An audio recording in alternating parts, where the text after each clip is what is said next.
Hi everyone, my friends in Ukraine, my teacher friends. My name is Javier Pentón Herrera, and I am here today at the RELO conference when we're talking about social emotional learning. And I have this opportunity to bring to you a summary of what we're having, conversations that we're having here together. And we're talking about social emotional learning, what it is, how to include it in our classrooms, and why to use it. And when we think about social emotional learning is everything that has to do with educating the students and the adults to become a better human being, a better citizen of the world, of the communities, of the world.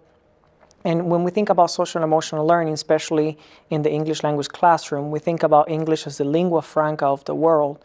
And of course, we English teachers have a duty to educate students to use language not only to communicate, but to communicate successfully. And social emotional learning is exactly that. We already use it in our classrooms. It's not something new to us or something foreign.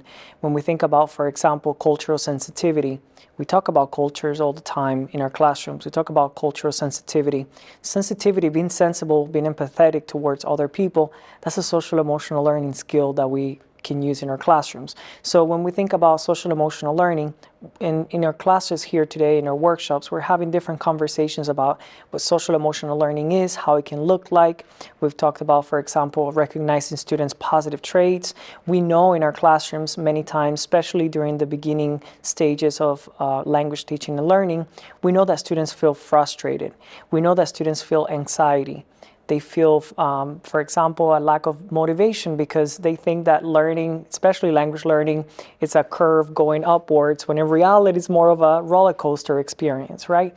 So we've talked today about how to manage those emotions that we do not want, and if we feel anxious to speak in front of students, okay, or the class or other people, how do we manage that emotion? Because we have to overcome the emotion of anxiety, of frustration, to be able to fully participate and be an English speaker.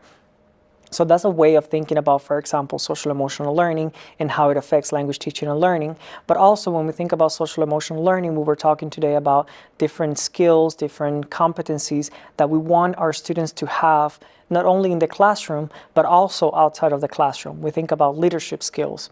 We think about the ability to engage in teamwork, the ability to support one another, the ability to be an empathetic listener.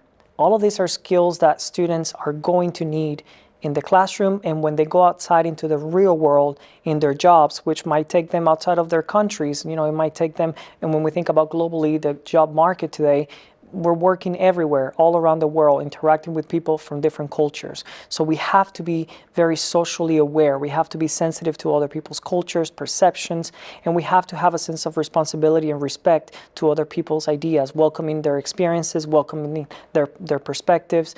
And all of these things is what we're talking about in our workshops when we talk about social emotional learning.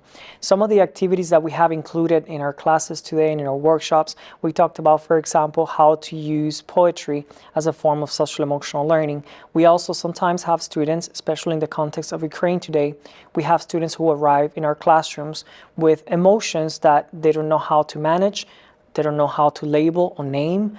And then we have to, as teachers, we are in a fantastic place, in a privileged position to give them a platform for them to learn language, but also use that language as a way of cathartic element, as a way to release some of those emotional tensions that they bring with them. And through poetry, for example, they can do a haiku poem where they can explore the emotions that they're thinking about. And then you can have in the classroom, or it could be online, you can do a feelings wall where they post all of their poems, their poetry. You can have them write about the emotions that they're feeling, or you can have them create stories where they can disconnect from their person, but then they can still talk about the emotions that they're feeling in a third person, for example. So that's a way of how we can mix, again, language teaching and learning with social emotional learning. Really, the possibilities when we think about social and emotional learning are endless. And I'm just bringing you just a few examples of the many fantastic conversations that we're having here. And it is my hope that I'll be able to meet all of you either virtually or face-to-face in the future to talk more about social emotional learning and how it might look like for you, for your students, and for your teaching context. Thank you very much, and I hope to see you in the future.